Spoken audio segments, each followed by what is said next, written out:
qui fâche au Real. Madridista, asseyez-vous, parce que ce qu'on va aborder aujourd'hui risque de faire du bruit. Et je veux que vous soyez honnête avec moi, parce que ce sujet, il touche au cœur même de notre club.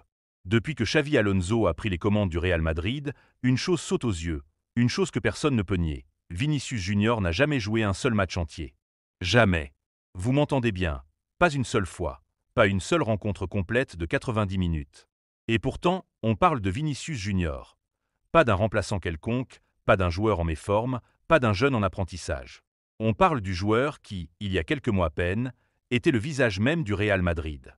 Mais aujourd'hui, depuis l'arrivée d'Alonso, Vinicius n'a joué que 271 minutes sur 450 possibles.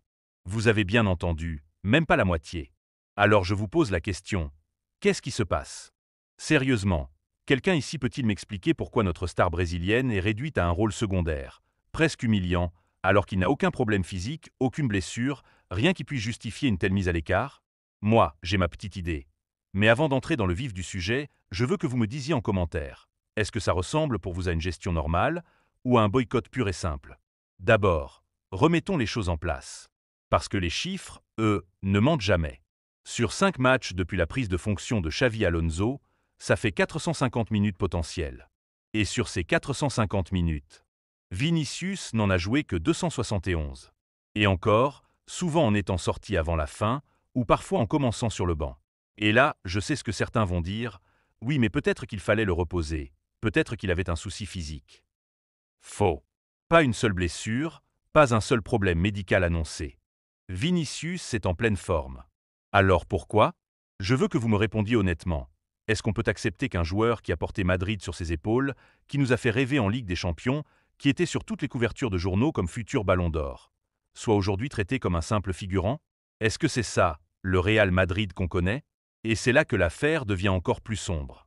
Parce que oui, il y a une vérité que beaucoup ne veulent pas voir. Vinicius Junior était pressenti pour le Ballon d'Or. C'était même une évidence pour beaucoup après ses performances XXL, ses buts décisifs, sa régularité, son impact dans les grands matchs. Mais, dans les coulisses du club, certains cadres, certaines voix influentes ne voyaient pas ça d'un bon œil. Pourquoi? Parce que l'arrivée de Kylian Mbappé était déjà dans toutes les têtes. Et imaginez une seconde, Mbappé débarque dans un club où Vinicius vient d'être sacré Ballon d'Or. Vous voyez le problème? La hiérarchie médiatique aurait été compliquée. Le chouchou de la presse, le futur visage du projet, ça devait être Mbappé, pas Vinicius. Et là, moi je vous demande, est-ce que le Real Madrid est en train de sacrifier une de ses stars pour faire briller une nouvelle recrue? Est-ce que tout ce qui arrive à Vinicius n'est pas une simple coïncidence, mais une manœuvre pour s'assurer que Mbappé reste la priorité numéro 1? Et puis il y a les conférences de presse. Les grandes déclarations de Xavi Alonso, tout le monde compte. On a besoin de tous les joueurs. La concurrence est saine. Sérieusement? Vous y croyez encore, vous, à ces beaux discours? Dans les faits, Mbappé joue 90 minutes. Toujours. Vinicius, lui, sort avant la fin. Ou commence sur le banc. Alors, elle est où, la fameuse concurrence? Je ne dis pas que Mbappé ne mérite pas de jouer, et il faut le reconnaître, Kylian Saison est bien plus affûté et très motivé. C'est un joueur exceptionnel, personne ne le conteste. Mais pourquoi réduire Vinicius à un rôle secondaire? Pourquoi lui donner l'impression qu'il doit mendier ses minutes alors qu'il a déjà tout prouvé? Moi je le dis clairement, il y a du favoritisme. Et ça crève les yeux. Et vous? Vous en pensez quoi? Vous trouvez ça normal, vous, cette gestion à deux vitesses? Parce qu'il faut parler des risques maintenant. Parce que oui, ce genre de gestion a toujours des conséquences. Pousser un joueur comme Vinicius Junior à bout, le mettre sur le banc, l'humilier presque publiquement, ça ne peut pas rester sans réaction. On parle d'un joueur jeune, ambitieux, courtisé par tous les grands clubs d'Europe. Vous croyez qu'il va accepter longtemps d'être la doublure de quelqu'un d'autre? Vous croyez qu'un PSG, un Manchester City ou même un club anglais richissime ne serait pas prêt à lui offrir un rôle de superstar, avec tout le respect et le traitement qui va avec? Et si ça arrive? Si Vinicius se sent poussé vers la sortie, qui sera responsable? Est-ce que le Real Madrid est en train de scier la branche sur laquelle il est assis? Moi je vous le dis, ce genre de gestion peut briser une dynamique, créer des tensions internes, diviser le vestiaire, et même coûter des titres. Et c'est là que le débat devient explosif. Parce qu'il y a une question que tout le monde se pose. Peut-on avoir Mbappé et Vinicius au Real Madrid, en même temps, sans drame? Mbappé et Vinicius.